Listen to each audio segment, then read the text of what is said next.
आणि आयुष्यात अशी कधीच चूक करायची नाही. मित्र आणि तुम्ही दोघं मिळून कॉप्या करताय. 20 चिठ्ठ्या बनवल्यात, उधळून घ्यायच्या, 10 त्याला 10 आपल्याला, जे येईल ते येईल.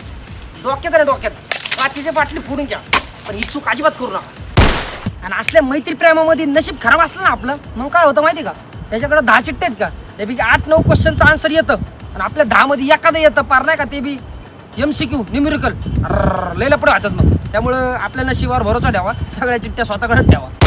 अहो प्रॉब्लेम हा नाही आहे की त्याच्याकडे ज्या चिठ्ठ्या आहेत त्याच्यामध्ये जास्त आन्सर आले. प्रॉब्लेम हा आहे तो असतो दळभद्री, तो असतो भित्रा, तो त्या चिठ्ठ्याच काढत नाही, स्वतः बी लिहित नाही, मला बी देत नाही. मग काय, दोघा नापास.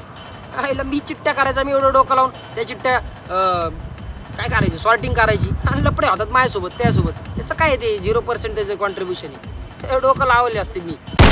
अहो तुम्ही 10 कॉप्या ठेवताय ना, रिस्क घेताय ना, 20 कॉप्या ठेवा ना. 10 घेतले तरी तेवढाच मार खाणार आहे, 20 घेतलं तरी तेवढाच मार खाणार आहे. कॉप्या करायच्या ना, वैयक्तिक व्यक्तिमत्व, मित्राच्या जीवावर कॉप्या नाही करायच्या. मित्र काय आहे कारण नापास, तुम्हाला मित्राला ब्लेम नाही करायचं.